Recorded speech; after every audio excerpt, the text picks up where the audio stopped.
البدع والأهواء، أهل البدع العقائدية وأهل البدع السياسية. نقول بيننا وبينكم السلف، بيننا وبينكم الكتب، كان فيقول البدع بيننا وبينكم. Kita akan meneruskan pembacaan buku Bulughul Maram yang ditulis oleh Al-Hafidz Ibnu Hajar rahimahullah taala. Pada pertemuan terakhir disebutkan di dalam Babul Miyah di kitab Thaharah, hadis Anas bin Malik radhiyallahu anhu, bahwa ada seorang pedalaman yang dia itu kencing, Arabi, pedalaman, orang-orang yang jauh dari kota Madinah, pedalaman, kencing di dalam masjid. Maka manusia pun marah, maka Nabi melarangnya, ya, dibiarkan dulu karena orang yang bodoh. Kemudian disebutkan bahwa kencing itu dihilangkan dengan menggunakan apa? Dengan satu ember dari air itu. Caranya menghilangkan najis ada demikian. Dari sini diambil pelajaran bahwa apabila mungkin seorang anak kecil ya dikencing di masjid, maka cara membersihkannya adalah dengan mengguyurkan di situ air satu ember atau yang semisal itu. Tidak perlu untuk kemudian yakni dibongkar lantainya dan sebagainya. Kemudian juga dibahas tentang kencing. Demikian juga berak dari hewan-hewan. Disebutkan kesimpulannya apabila dia itu binatang yang boleh dimakan, maka itu adalah suci.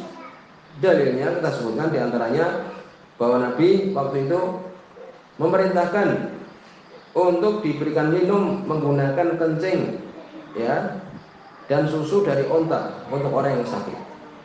Demikian juga waktu itu Nabi SAW mengizinkan untuk sholat di kandang kambing. Jelas di itu kandang kambing ada kotoran, ada kencing. Bahkan Nabi SAW mengizinkan, ya, dan menunjukkan boleh.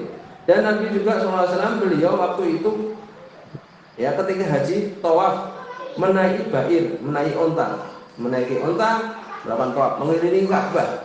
Yang namanya onta mesti dia kencing, demikian juga berak di situ, menunjukkan apa? Suci. Padahal itu Masjidil Haram. Ya demikian, menunjukkan bahwa itu adalah suci. Ayam, sapi dan sebagainya, maka itu adalah suci. Kemudian juga hadis Abdullah bin Umar radhiyallahu anhu bahwa hati demikian juga limpa itu adalah apa? Itu adalah boleh dimakan. Ya. Demikian juga bangkai, yakni bangkai dari ikan, demikian juga jarot, belalang, maka itu adalah boleh walaupun sudah menjadi bangkai. Kemudian sekarang dibahas bangkai dari selain yakni jarot, belalang, demikian juga ikan, demikian juga Bani Adam. Ya. Apa itu? Bagaimana ini? Disebutkan bahwa itu adalah najis. Ya. Bangkai selain ini tadi adalah najis. Umpamanya ada kambing mati, ya, maka itu adalah najis. Itu adalah najis. Demikian juga bangkai dari mungkin ular, demikian juga ya, ini bangkai dari mungkin babi dan sebagainya, binatang seperti itu, maka itu adalah najis. Berarti yang tidak najis di sini disebutkan apa? Yakni belalang, demikian juga ikan, demikian juga manusia. Manusia yang meninggal itu, orang yang sudah mati itu kan berarti bangkai, sudah tidak ada rohnya. Disebutkan, ya, bahwa itu adalah suci. Selain dari tiga ini, disebutkan itu adalah apa? Adalah najis. Dalilnya apa? Ya, bahwa Nabi SAW menyebutkan idza dubigol al-ihab faqat tahura. Apabila disamak kulit itu, maka sudah menjadi suci. Ya, kulit yang dia itu disamak, maka itu menjadi suci. Yakni waktu itu Nabi SAW beliau mendapati ada bangkai kambing. Ya, maka kemudian para sahabat mengatakan ini bahwa itu adalah tidak boleh dipakai dan sebagainya. Kemudian Nabi menyebutkan kalau dia itu disamak itu, ya ini sudah jelas caranya. Ini mereka melakukannya dengan dikuliti, kemudian apa dikasih mungkin garam atau semisalnya. Maka seperti itu kalau sudah disamak, maka itu menjadi suci, digunakan untuk sandal atau mungkin tas atau yang semisalnya, ya, atau bahkan untuk tempat duduk dan sebagainya, maka itu suci. Ini menunjukkan bahwa apa? Selama dia belum disamak, maka itu adalah najis. Demikian. Ini dalil yang paling kuat. Ya, berarti bangkai atau bangkai ayam itu najis. Ya, najis, tidak boleh kemudian yakni sekitar kita ada sesuatu yang najis seperti itu. Kemudian dibicarakan juga maitatul adami, bangkai manusia, jenazah seperti itu. Terjadi khilaf di antara para ulama. Kesimpulannya adalah itu adalah apa?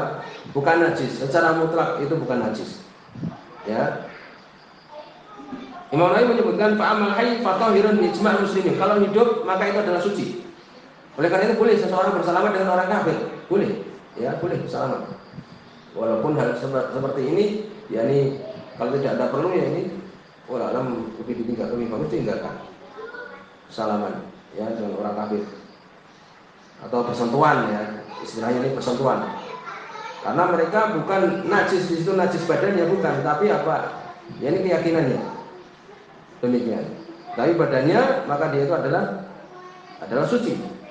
Sebutkan di sini fa'amal hayy ya, Imam Nawawi menyebutkan di sini kalau bangkainya orang, kalau ini seorang muslim, kalau dia seorang muslim ketika dia hidup fatahirun bi ijma'il muslimin, maka itu adalah suci ijma' kaum muslimin.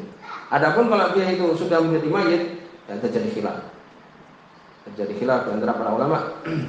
Dan yang rajih itu adalah apa? Itu adalah suci. Innal muslim la yanjus, sesungguhnya muslim itu tidak najis hidup maupun dalam keadaan mati. Ini dalil yang dikatakan dalil yang kuat.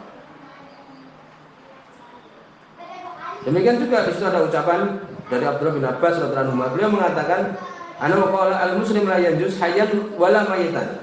Seorang muslim tidak najis hidup ataupun mati. Oleh karena itu kalau seseorang memandikan jenazah dan sebagainya, sebenarnya dia memegang sesuatu yang suci. Yang permasalahan itu berkaitan dengan masalah itu.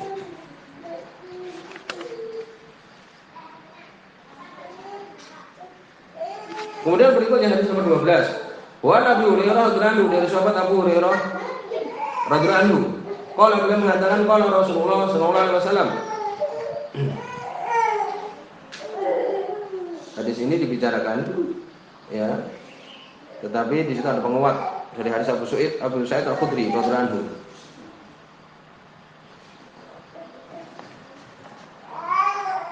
Ini yang tambahannya yang riwayat Abu Dawud. Adapun hadis Abu Hurairah ini yang disebutkan itu adalah hadis yang dibawa oleh Imam Bukhari, hadis sahih. Ya, tidak perlu dibicarakan. Qala Rasulullah sallallahu alaihi wasallam, berkata Rasul sallallahu alaihi wasallam, "Idza waqa'a dzubab." Apabila dzubab itu lalat terjatuh fi syarab, di minuman ahadikum, salah seorang kalian. Kalau kita lagi minum umpamanya, kemudian kita letakkan minuman itu, jus atau yang misalnya, kemudian ada lalat masuk ke dalamnya. Fal yakmizhu, hendaknya ditenggelamkan. Tsumma liyanzidhu, kemudian diambil. Fa inna fi ahadi janahaihi da'an, sesungguhnya di salah satu dari sayapnya itu adalah apa? Adalah yakni penyakit. Wa fil akhar, dan di salah satu dari keduanya itu syifa, obat. Demikian. Ini bimbingan Nabi sallallahu alaihi wasallam. Akhrajul Bukhari. Hasan At-Turabi, seorang ikhwanul muslimin, mengucapkan kalimat-kalimat, sebagian ulama mengatakan itu termasuk ucapan yang bisa membatalkan Islam.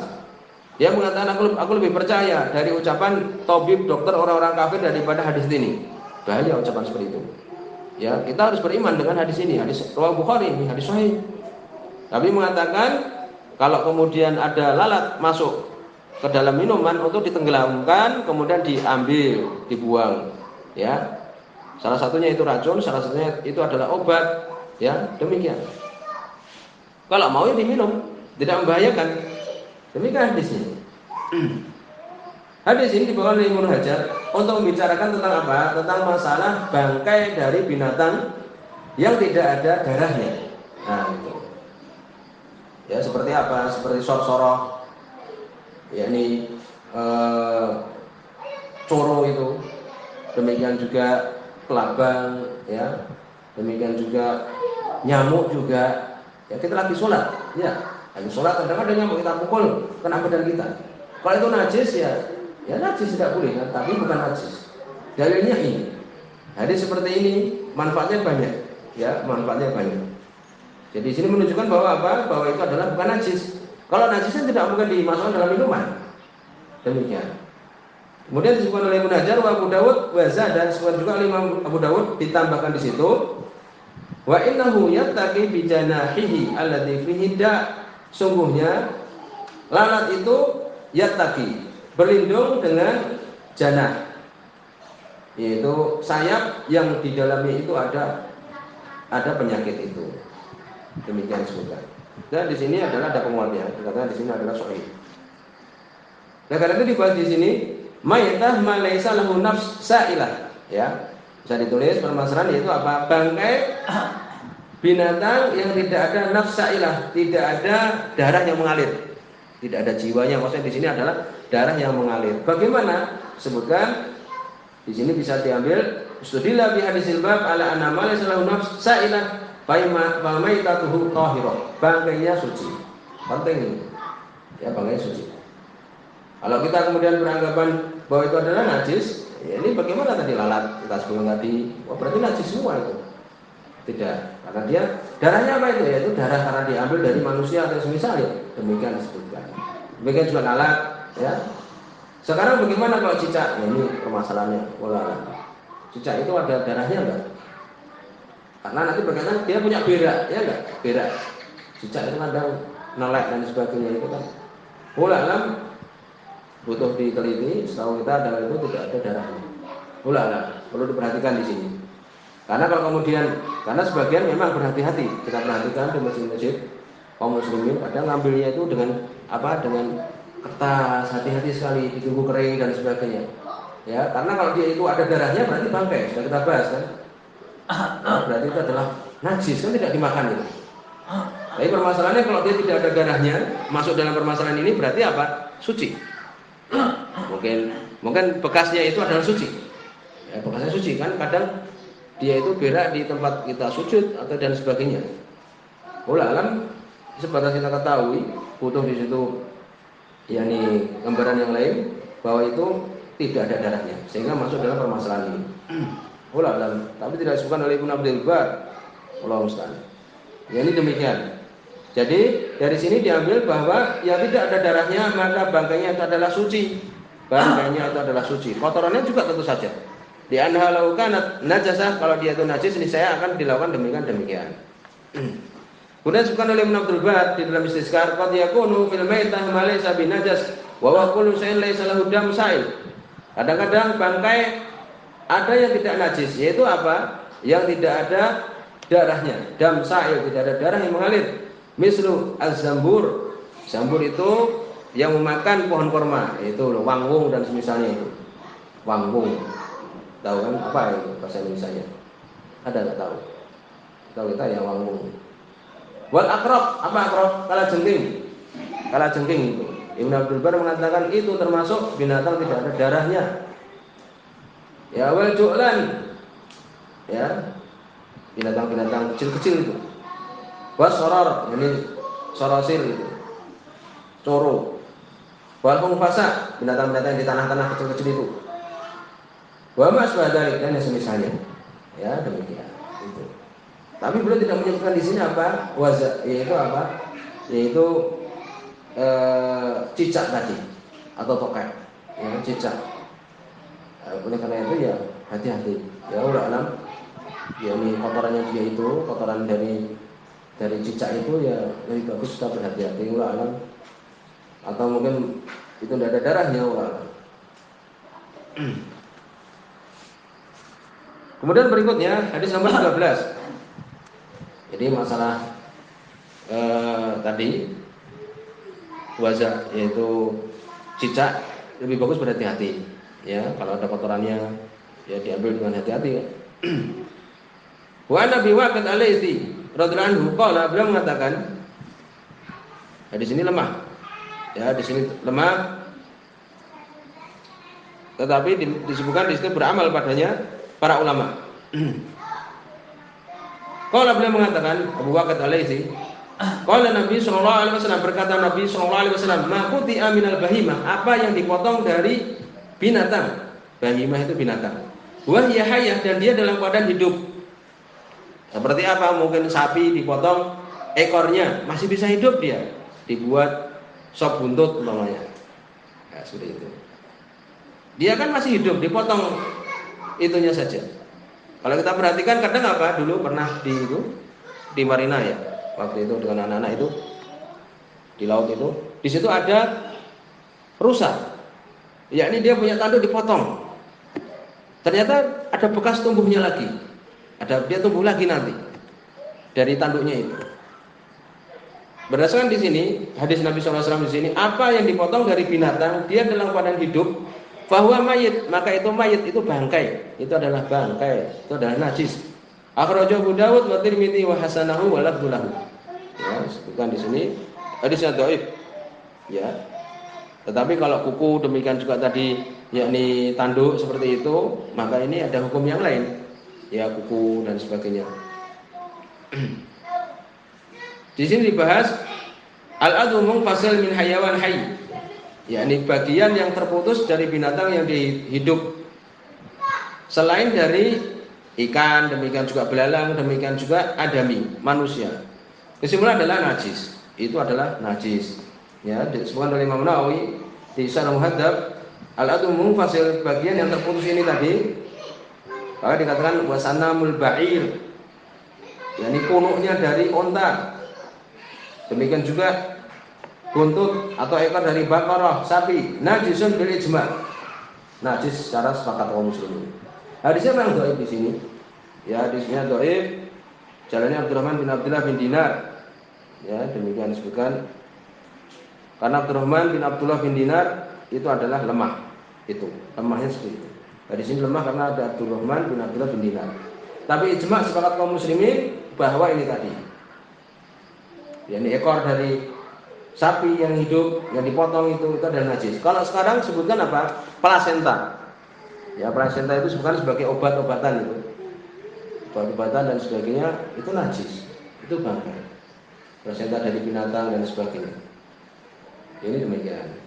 Jadi sini kesimpulannya adalah itu, bahwa bagian yang dipotong dari binatang yang masih hidup, maka itu adalah bangkai. Ya, tidak boleh dipergunakan karena itu adalah bangkai. Sampai di sini. Subhanallah wa bihamdika asyhadu an la ilaha illa anta astaghfiruka wa atubu ilaik.